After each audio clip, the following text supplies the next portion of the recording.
Welcome to Western Carolina University, home of the Catamounts and ghosts.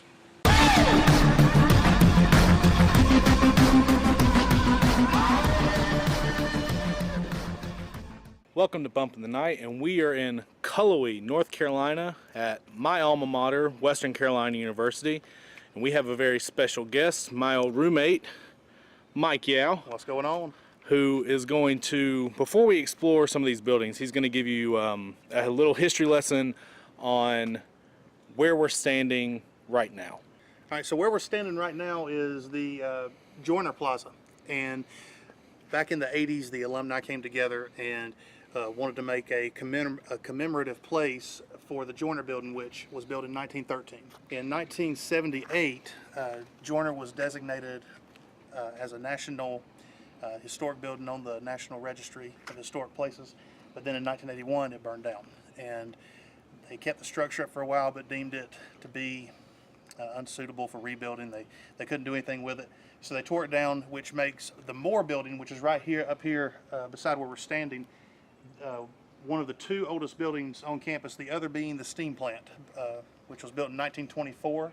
And the Moore building was built, construction was started in 1917 and lasted through 1924, and it served as a residence hall, the School of Nursing. I think it went back to a residence hall for a while, and then finally, before the new Health and Human Sciences building was built, it served it served as a School of Nursing. Now it's not being used for anything. As cool as Joyner is or was, we're not too interested in that. What we're really interested in is this building right here. Anybody who's come to Western, has been a student here or worked here, all have heard the ghost stories of Moore, and we are going to find out if they're real.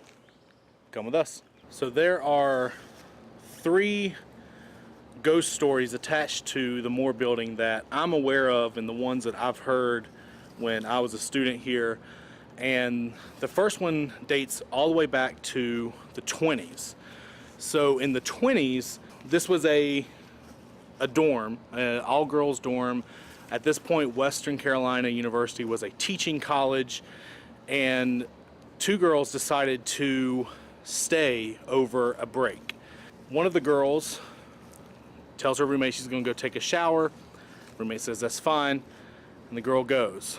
Now the girl is gone for a very long time, much longer than it should take to have a shower. So the roommate gets concerned and is getting ready to walk out of her room to find out where her roommate is, make sure she's fine. But she hears scratching at the door. This scares her a bit, and she kind of jolts back and screams, this scratching at her door. And there just happened to be a maintenance worker who was walking around the outside of the building who heard her scream, and he called up and said, "Is everything okay? Do you need any help?" And the girl explained that her roommate, there might be something wrong with her roommate, and that he needs to come up and help her out. So the maintenance worker tells her to stay put, don't open the door. So she goes back just to listen at the doorway, and the scratching stops, and she hears her roommate's voice say, "Everything's fine." She opens the door and finds her roommate lying dead in a pool of her own blood with her throat slit. That's story number 1. Story number 2 takes place in the 40s. Again, Moore was a dorm. One woman happened to get word that her husband or boyfriend or fiance, I'm not quite sure, was killed in the war. She was so distraught that she hung herself in this building. And the last story, story number 3, took place in the 60s. There was a female student who was living here. A local man, I'm not sure from Cullowhee or from Silva or the surrounding towns and areas, but a local man was giving her advances, if you will, trying to get her basically to court him, to use 1960s terminology. And she denied him over and over again. Well, this infuriated this man, came into the building, killed her, but he was caught. He was sent to a very famous, also possibly haunted, mental health institution. Back then it was probably just called an insane asylum, called Broughton. The interesting thing about all of these stories is all of these deaths occurred in the third floor section of the building, which is the top floor. We have a personal story with more. When Mike and I were students here, we decided one night that we were going to go explore more, to see if we could find anything, any kind of evidence to kind of substantiate the ghost stories. We had an in with the campus security, with a guy that will remain nameless right now, but he basically knew that there was a door that was left open, and he knew that we were going in there. We go in and we explore the basement area a little bit, and we just decide to take the elevator. We're going to just explore the floors, take the elevator to the second floor. By this point, we had already walked around the first floor because that's where we came in. And our security friend, he actually stayed outside the whole time, so we know that he was outside the building and it was just Sam and I on the inside. That's when we decided we were starting to decide we were going to go to the third floor, and that's when we heard a noise kind of through the ceiling. Don't really know what it was. Could have been just a building noise, could have been something else. We decide when we hear some noises above us on the third floor, we decide, okay, well, let's take the elevator up to the third floor. We call the elevator, get into the elevator, we hit 3 because that's where we want to go. The elevator decides it's going to take us back to the basement. Now, we didn't really know what to think of this, and so we didn't get off on the basement. We kind of stood there because we were a little bit, kind of a little dumbfounded that we didn't go where we were supposed to. So, yeah, we kind of stood there and let the door close just to see what would happen then. And after the door closed, it took us right up to the third floor where we were supposed to go. Our friend on campus security was making constant contact with us, letting us know that he did not feel comfortable with us being in there anymore. So we left the building. I will say that about a year or so after, I was talking to a friend of mine who worked in maintenance and actually did maintenance here in the Moore building. I mentioned that the elevator had kind of did something weird and took us to the wrong floor, and he says, oh yeah, it does that. That the control panel is a little janky. All in all, it's been known to, when you push one button, it miscommunicates. So it could be debunked that that's what it was. I mean, it is a piece of electrical equipment that can have its mishaps like that. But personally, I'll never know. Sam will never know. We like to think it was someone trying to tell us something, just for our own sake. It was the ghosts. We are now in, I guess, what was officially the front entrance of Moore.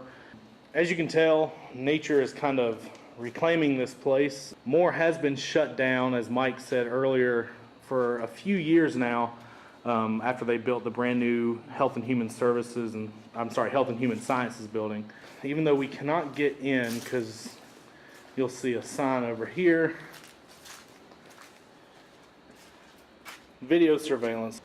There is no hurting looking in windows. This, I'm not sure, it just looks like a foyer area.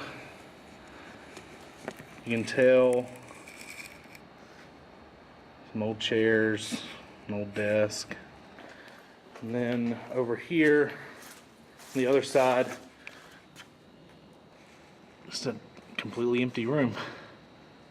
And then in here, this is just a doorway. You can see some stairs that lead up to the infamous third floor.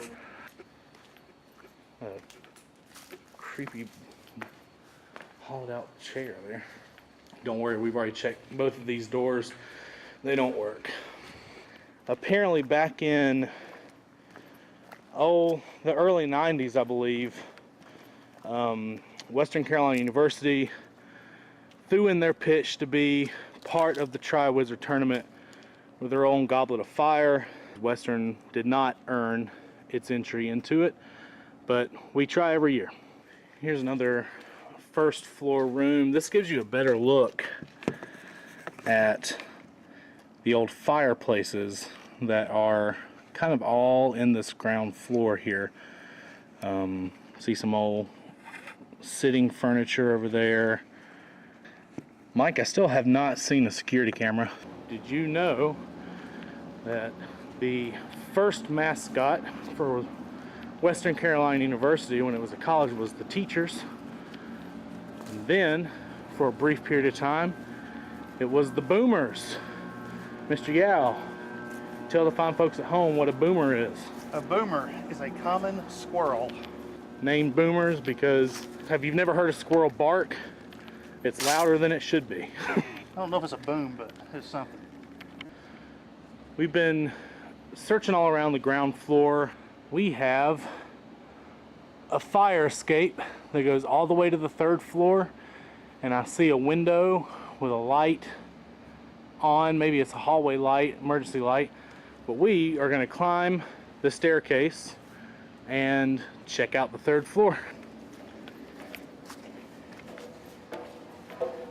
Luckily, the building has not been closed long enough for these stairs to be not structurally sound. Mike and I are 2 hefty men, so We'll be back with you in a minute. yeah.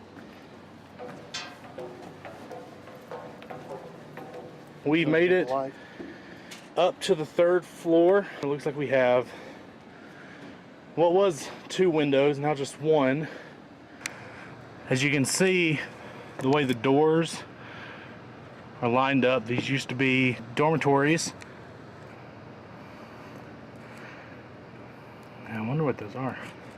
And if y'all remember when we were talking about this earlier, all of the stories that Sam told happened on this floor.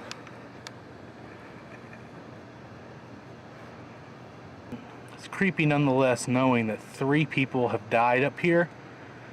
And there's tons of stories of people who have either seen or heard the ghosts of those women. Did I see something?